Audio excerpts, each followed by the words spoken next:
ternyata yang membunuh pengawal Habib Rizik ini adalah anak buahnya atas perintah Jenderal Sambo. Jadi caranya Allah membongkar itu rapi sekali. Terjadi perselingkuhan Sambo istrinya, sehingga Yosua itu kan bersama istrinya Jenderal Sambo melihat langsung perselingkuhan itu yang dilakukan oleh Jenderal Sambo. Dari situlah terbongkar kasus di pengadilan, sehingga ternyata CCTV kilometer kejadian pembantaian pengawal Habib Rizik Syihab dengan CCTV yang ada di rumahnya Jenderal Sambo, orangnya cuma satu, yaitu Aceh, itu anak buahnya Jenderal Sambo, terbongkar di sidang pengadilan. Sehingga akhirnya sampai sekarang orang-orang yang membunuh pengawal Habib Rizik Syihab itu adalah kesatuannya Jenderal Sambo. Sehingga akhirnya bapak-bapak, ibu yang dimuliakan Allah, sampai dalam persidangan Jenderal Sambo langsung diketok palu hukuman mati. Tok. Apa yang terjadi? Bismillahirrahmanirrahim. Assalamualaikum warahmatullahi wabarakatuh. Innal hamdalillah nahmaduhu wa nasta'inuhu wa nastaghfiruh wa na'udzu billahi min shururi anfusina wa min sayyiati a'malina. May yahdihillahu fala mudilla lahu wa may yudlil fala hadiya lahu. Asyhadu an la ilaha illallah wahdahu la syarika lah wa asyhadu anna Muhammadan abduhu wa rasuluh. Ya ayyuhalladzina amanu taqullaha haqqa tuqatih wa la tamutunna illa wa antum muslimun. Ya ayyuhan nasu taqu rabbakum alladzi khalaqakum min nafsin wahidah wa khalaqa minha zawjaha wa batha minhuma rijalan katsiran wa nisaa'a. Wattaqullaha alladzi tas'aluna bihi wal arham innallaha kana 'alaikum raqiba. Ya ayyuhalladzina amanu taqullaha wa qulu qawlan sadida yuslih lakum a'malakum wa yaghfir lakum dhunubakum wa may yuti'illaha wa rasulahu faqad faza fawzan 'azima. Amma ba'd. فإن أصدق الحديث كتاب الله وخير الهدي هدي محمد صلى الله عليه وسلم وشر الأمور محدثاتها وكل محدثة بدعة وكل بدعة ضلالة وكل ضلالة في النار. Ma'asyiral muslimin rahimakumullah.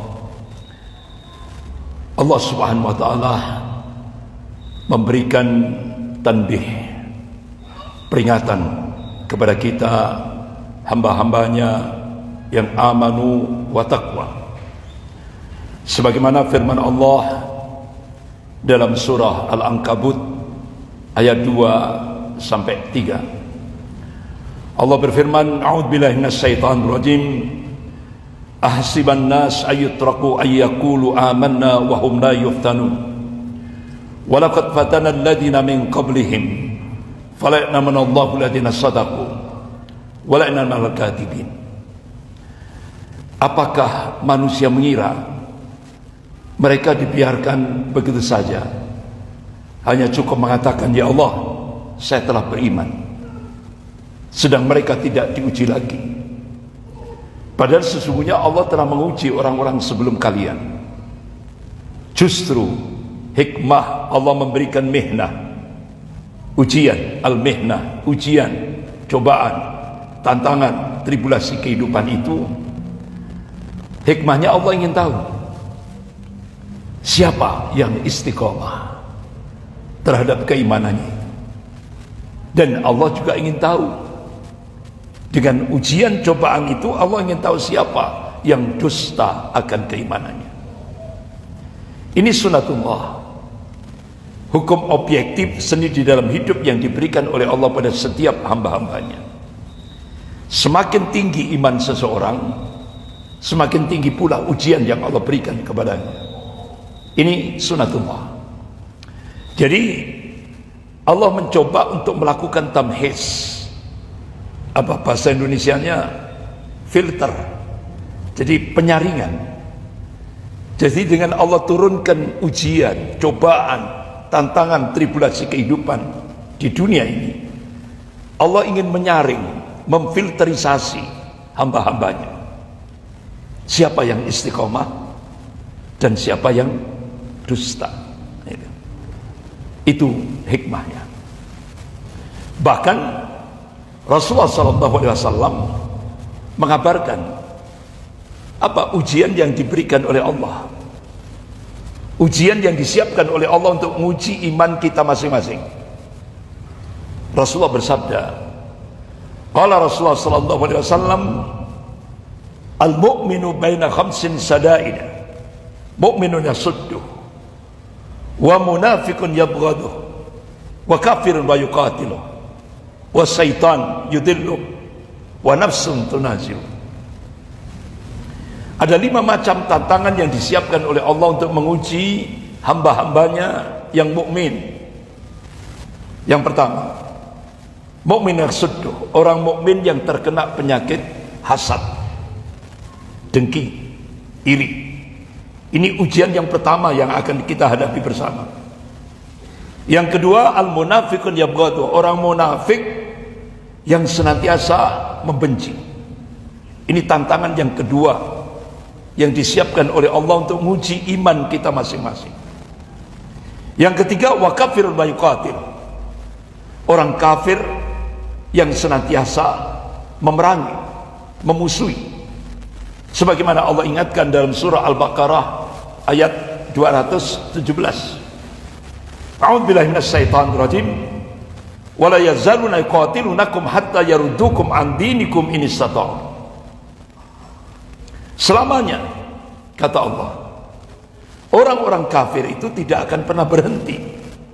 Yuqatilunakum, kata Allah, memerangi umat Islam ini, hatta yaruddukum an dinikum in istata'u, sampai umat Islam ini murtad dari agamanya seandainya mereka sanggup. Kemudian yang keempat, wasyaitan yudilluh, Allah menguji dengan setan yang senantiasa menyesatkan. Apalagi Rasulullah sudah memberikan kabar, qala Rasulullah sallallahu alaihi wasallam, inna syaitan yajri min ibni adam majrad dam. Ini hadis sahih riwayat Bukhari wa Muslim. Rasulullah mengabarkan setan itu bisa masuk ke tubuh kita lewat aliran darah kita. Oleh karena itu Rasulullah memberikan uswah, memberikan contoh konkret. Ba'da salat fardu, selesai kita zikir ba'da salat, lanjutkan baca ayat kursi, Al-Ikhlas, Al-Falaq, An-Nas. Ini yang dicontohkan oleh Rasulullah, supaya kita dilindungi oleh Allah dari gangguan setan, baik dari setan dalam bentuk jin maupun setan dalam bentuk manusia. Yang kelima, wa nafsun tunazi'u, tantangan yang kelima, nafsu yang senantiasa melawan. Oleh karena itu Allah ingatkan dalam surah Yusuf, a'udzubillahi minasyaitonir rajim, inna la'amratum bisu', apa, inna nafsa la'amratum bisu' illa ma rahimallah. Sesungguhnya nafsu itu ngajak kepada perbuatan jahat, kecuali nafsu yang dirahmati oleh Allah. Jadi Allah memacu kita, Allah memberikan motivasi kepada kita. Wala tahinu wala tahzanu wa antum a'launa in kuntum mu'minin. Jangan kamu pesimis. Jangan kamu merasa rendah, jangan kamu merasa terpinggir. Wa antum a'launa, sesungguhnya tinggi derajatmu, kata Allah. In kuntum mu'minin, jika kalian beriman kepada Allah. Bahkan Allah berjanji kalau kita sudah beriman kepada Allah, sudah menjadi hamba Allah yang muwahhid, wa kana haqqan alaina nasrul mu'minin. Allah berjanji, sungguh kami, kata Allah, akan memenangkan golongan mukmin. Pasti menang. Gitu. Golongan mukmin itu pasti menang, nggak pernah kalah, ya kan? Walaupun zahirnya, ya kan, kita kalah, tapi sebenarnya itu kemenangan. Mukmin itu pasti dimenangkan oleh Allah Subhanahu wa taala. Karena dia punya keyakinan wa man nasru illa min indillahil azizil hakim. Kemenangan itu datangnya dari Allah yang Maha Perkasa lagi Maha Bijaksana. Bapak-bapak, ibu-ibu yang dimuliakan Allah, sebelum kita membahas tentang bagaimana cara membangun kuatul ummah, saya mencoba untuk mengingatkan kembali peristiwa-peristiwa yang terjadi masa lalu. Gunanya apa? Kita jadikan ibrah, pelajaran. Untuk apa?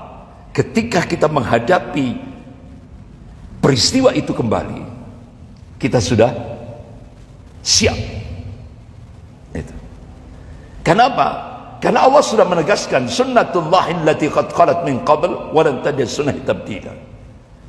Allah sudah menegaskan sejarah akan berulang. Yang membedakan itu warna dan kualitasnya. Sejarah akan berulang.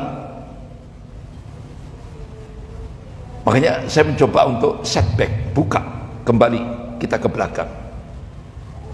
Itu bisa kita jadikan sebagai ibrah, pelajaran, supaya nanti ke depan kita jangan sampai terperosok ke dalam lubang untuk kedua kalinya, seperti itu. Yang pertama, bapak-bapak, ibu-ibu yang dimuliakan Allah, saat ini saya mencoba untuk menjalin silaturahmi. Saat saya masih mahasiswa, qadarullah, saya dulu di ITN. Nih teman-teman beliau satu kampus sama beliau. Tapi saya teknik elektro, beliau teknik sipil. Ya, sipil. Saya teknik elektro, beliau teknik sipil. Satu kampus di ITN Malang, Jalan Bendungan Sigura-gura. Saya waktu itu diberi amanah menjadi ketua Gerakan Pemuda Islam Malang Raya. Sementara Mayor Jenderal Kiflan Zain itu dulu mantan PII, Pelajar Islam Indonesia. Jadi kalau saya Gerakan Pemuda Islam, jadi kakaknya. Jadi istilahnya PII itu adik, GPI itu kakak.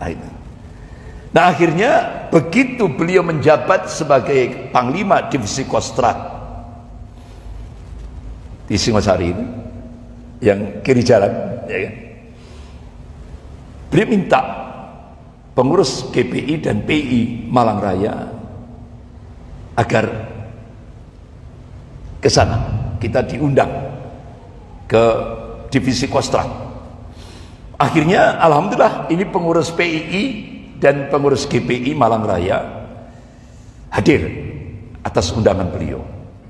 Masya Allah, hampir 1 jam saya mendapatkan info langsung dari Panglima Divisi Kostrad Mayor Jenderal Kiflan Zain tentang pergerakan Ordo Jesuit.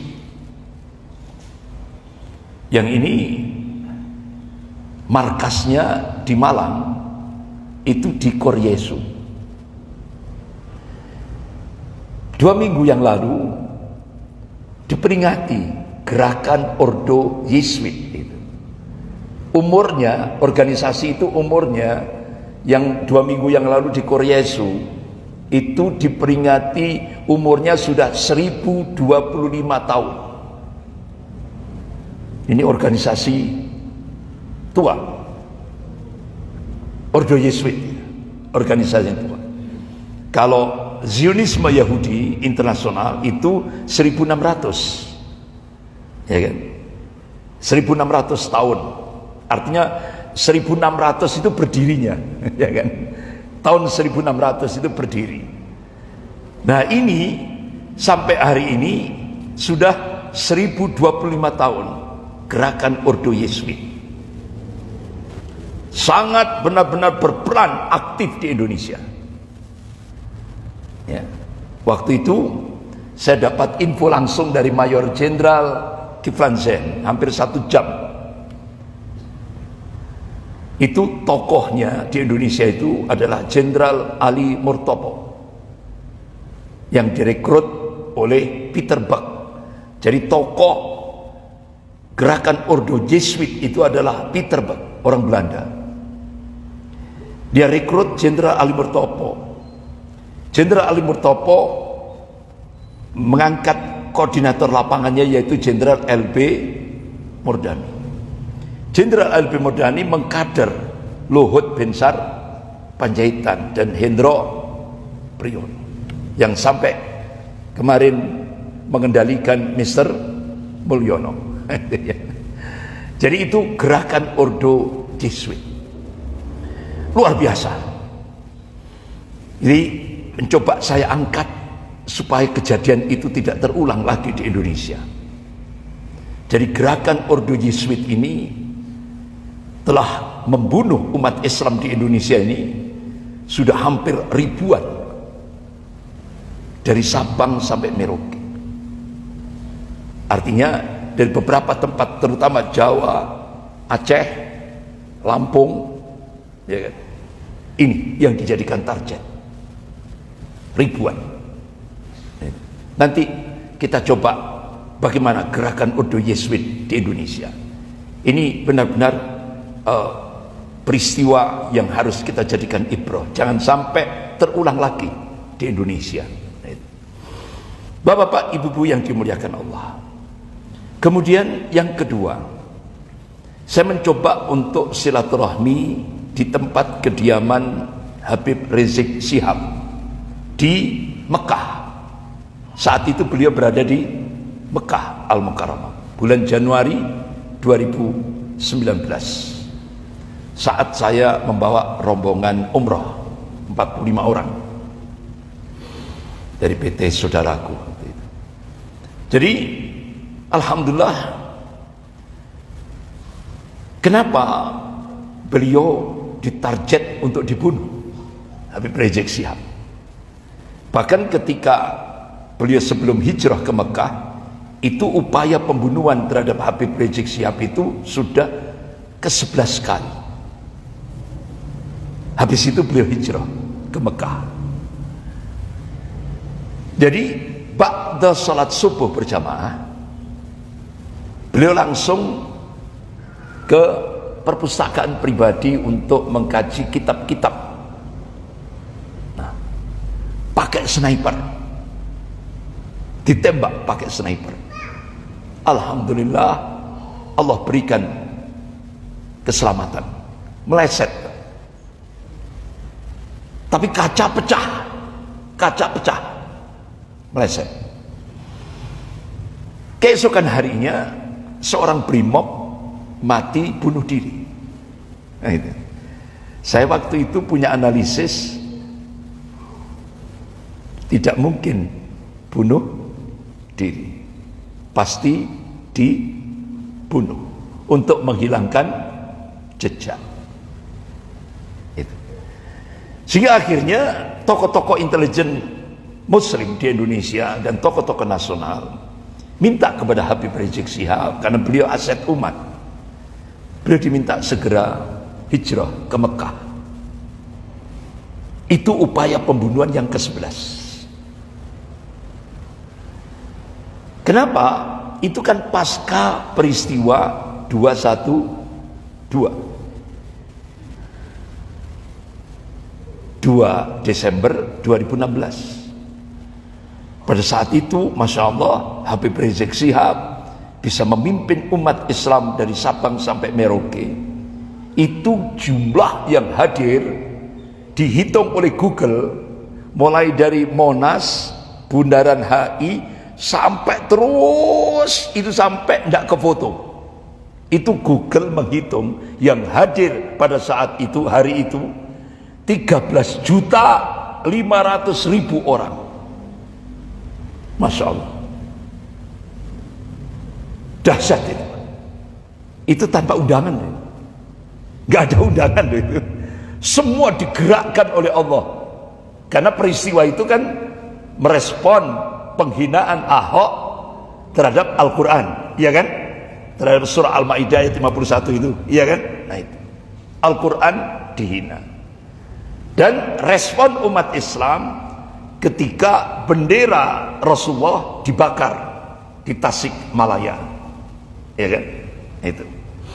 Jadi dua peristiwa itulah yang akhirnya Allah gerakkan hati-hati umat Islam dari Sabang sampai Merauke kumpul di Monas. Itu kebesaran ilahi, keberkahan ilahi yang diberikan untuk Indonesia. Tapi setelah peristiwa itu, Habib Rizik Syihab berhasil, sebelum peristiwa 2016 itu, 2014 Habib Rizik Syihab berhasil bersama tokoh-tokoh intelijen muslim di Indonesia berhasil membongkar di Indonesia ada kekuatan mafia yang ingin menghancurkan NKRI. Sekaligus beliau berhasil mendeteksi 30 indikasi kebangkitan komunis gaya baru di Indonesia. Sehingga akhirnya saat itu beliau ditarget untuk dibunuh. Apalagi pasca peristiwa 212. Sampai akhirnya Dr. Sahganda Nainggolan, dosen ilmu politik Universitas Indonesia, ketika beliau ceramah di sebuah masjid di Jakarta, beliau memberikan statement, satu-satunya orang yang ditakuti oleh Cina dan 9 naga itu adalah Habib Rizik Syihab. Saat itu langsung Dr. Sahganda Nainggolan ditangkap oleh Bareskrim Mabes Polri dengan ancaman 6 tahun penjara. 6 tahun penjara. Padahal cuma menginfokan, iya kan? Itu langsung ancaman 6 tahun penjara. Padahal ketika warga negara Republik Indonesia menyampaikan pendapat di publik, di muka umum, itu Undang-Undang Dasar 1945 itu dilindungi oleh negara, ya kan? Dilindungi oleh negara. Jadi kalau ini istilahnya langsung dianggap ini pidana, itu jelas melanggar Undang-Undang Dasar 1945. Sehingga akhirnya ketika beliau ketemu di Jogja, saya ketemu beliau di Jogja, saya tanya, Pak Sahganda Nainggolan, gimana proses hukumnya? Ustaz, ya cuma ancaman saja 6 tahun penjara. Sampai sekarang belum ada SP3. SP3 itu kalau sudah selesai perkara itu SP3, tidak ada, ngambang. Karena apa? Kalau itu diteruskan, otomatis itu bertentangan dengan Undang-Undang Dasar 1945, konstitusi negara kita. Kenapa? Setiap warga negara berhak mengeluarkan pendapat di muka umum, boleh, itu dilindungi oleh negara. Nah ini cuma ngomong itu saja langsung ditangkap. Ini kan berarti kan pelanggaran aparat, konstitusi negara. Sehingga sampai nah, Bapak-bapak, Ibu-ibu yang dimuliakan Allah. Nah, inilah yang akhirnya Habib Rizik Syihab ketika saya bertemu dengan beliau ngomong, Ustadz Andri, sebelum antum ke sini ada dua petinggi Indonesia yang datang. Yang pertama Kapolri 2019 itu Jenderal Tito Karnavian. Yang kedua Kepala BIN Badan Intelijen Negara Jenderal Budi. Nah, akhirnya disepakati Mekah itu di sebuah hotel lantai 16. Akhirnya Habib Rizik Syihab masuk di lantai 16 itu semuanya. Itu Habib Rizik Syihab rasa tidak enak. Ini basirah. Beliau minta segera dipindah ke hotel yang lain. Alhamdulillah, beliau diselamatkan oleh Allah dari jebakan intelijen. Sampai di hotel itu, akhirnya tanya, ada apa? Apa jawaban dua jenderal ini? Habib, kami mohon untuk tetap di Mekah. Jangan pulang ke Indonesia. Kami siapkan apa itu? Fulus. Otomatis cek. Itu nilainya tidak M tapi T, triliun. Apa respon Habib Rizik? Kalau tidak salah 2 T. Ditolak sama beliau. Saya tetap akan pulang ke Indonesia, ingin menyelamatkan Indonesia dari cengkraman imperialisme Cina dan oligarki 9 naga. Itu jawaban beliau. Singkat cerita, beliau pulang ke Indonesia. Sampai Bandara Soekarno-Hatta lumpuh total karena saking banyaknya yang nyambut, sehingga penerbangan itu tertunda semuanya karena penumpangnya tidak bisa masuk, karena mulai dari pintu gerbang bandara sampai menuju bandara itu penuh dengan ratusan ribu yang menyambut Habib Rizik Syihab. Sehingga akhir beliau ditarget, ya kan? Upaya pembunuhan yang ke-12. Tidak tahunya saat beliau di pondok pesantren Megamendung di Bogor, ada upaya pembunuhan yang ke-12. Apa? Pakai pesawat drone. Bunuhnya itu pakai pesawat drone. Alhamdulillah, pengawal-pengawal Habib Rizik Syihab cekatan. 3 anggota BIN, 2 dari Jawa Tengah dan 1 dari DKI berhasil ditangkap. Termasuk pesawat drone-nya berhasil disita. Sehingga gagallah pembunuhan, upaya pembunuhan yang ke-12. Singkat cerita, mulai lagi upaya pembunuhan yang ke-13 saat beliau memberikan kuliah subuh di satu tempat dari Megamendung, Bogor, dari pondok pesantren beliau, ternyata sudah dibuntuti. Beliau bersama anak, cucu, menantu dan pengawal-pengawalnya berangkat lewat tol Cikampek. Saat di tol Cikampek, ya disitulah target pembunuhan yang ketiga. Kejar-kejaran di jalan tol Cikampek. Targetnya Habib Rizik Syihab harus dibunuh saat itu juga. Alhamdulillah, pengawal Habib Rizik berhasil menghadang Jadi mobil pengawalnya berhasil menghadang dari para pembunuh Habib Rizik Syihab ini. Sehingga akhirnya Habib Rizik Syihab dengan kecepatan tinggi berhasil lolos bersama anak, menantu, istri, dan cucu. Itu. Sehingga yang masih ada kejar-kejaran di sini adalah pengawal 6 orang. Oleh pembunuh ini tadi langsung bannya itu ditembak. Ban mobilnya pengawalnya Habib Rizik ditembak. Sampai akhirnya dengan kecepatan tinggi itu di tol Cikampek itu tidak, bannya kan sudah meletus. Sampai ke kilometer 50, disitulah terjadilah penangkapan. Ini benar-benar kejahatan yang sangat luar biasa. Sampai akhirnya tidak ada konfirmasi. Qadarullah, mobil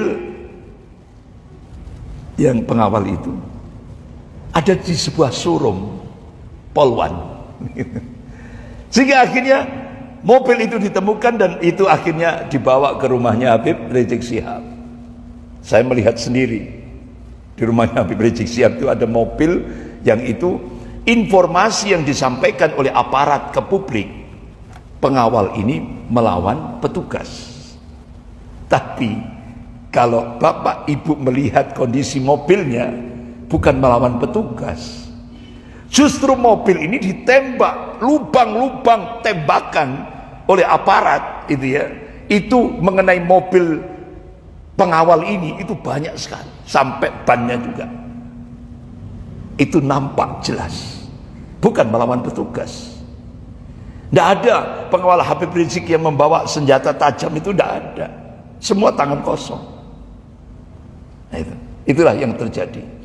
Akhirnya wa makarallah wallahu khairul makirin. Mereka membuat makar, tapi Allah balas makar mereka dan Allah sebaik-baik membuat makar. Akhirnya terbongkar rahasia itu. Bagaimana caranya Allah membongkar kasus itu? Ternyata yang membunuh pengawal Habib Rizik ini adalah anak buahnya atas perintah Jenderal Sambo. Jadi caranya Allah membongkar itu rapi sekali. Terjadi perselingkuhan Sambo istrinya, sehingga Yosua itu kan bersama istrinya Jenderal Sambo melihat langsung perselingkuhan itu yang dilakukan oleh Jenderal Sambo. Dari situlah terbongkar kasus di pengadilan, sehingga ternyata CCTV kilometer kejadian pembantaian pengawal Habib Rizik Syihab dengan CCTV yang ada di rumahnya Jenderal Sambo, orangnya cuma satu, yaitu Aceh, itu anak buahnya Jenderal Sambo, terbongkar di sidang pengadilan. Sehingga akhirnya sampai sekarang orang-orang yang membunuh pengawal Habib Rizik Syihab itu adalah kesatuannya Jenderal Sambo. Sehingga akhirnya bapak-bapak, ibu-ibu yang dimuliakan Allah, sampai dalam persidangan Jenderal Sambo langsung diketok palu hukuman mati. Tok. Apa yang terjadi? Jenderal Sambo ngancam, kalau saya jadi dihukum mati, saya akan bongkar buku hitam. Nah, buku hitam itu apa? Ternyata yang memerintahkan pembunuhan terhadap 6 pengawal Habib Rizik Syihab itu adalah Mister Mulyono. Sehingga akhirnya hakim merubah dari hukuman mati jadi hukuman seumur hidup.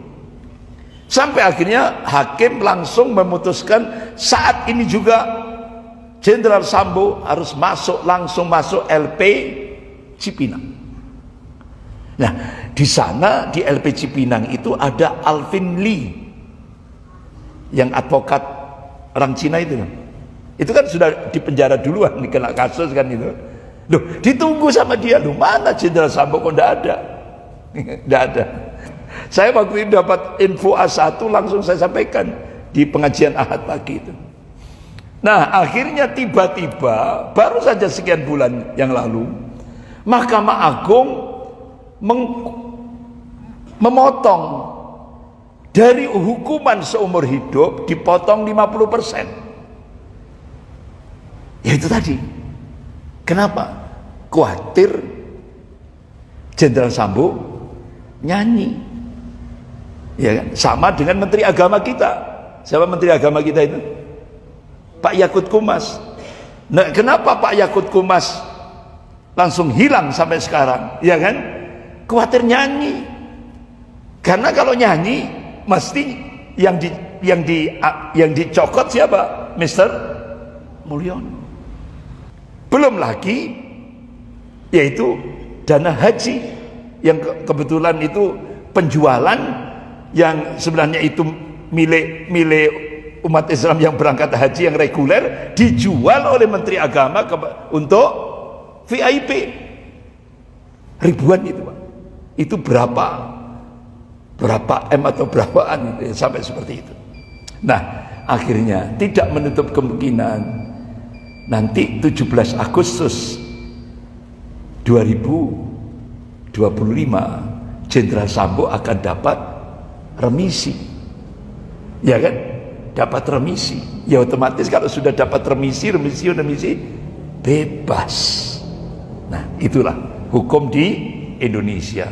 Jadi tumpul ke atas, tajam ke bawah. Ya, beda dengan nenek saya ini yang situ Bondo itu.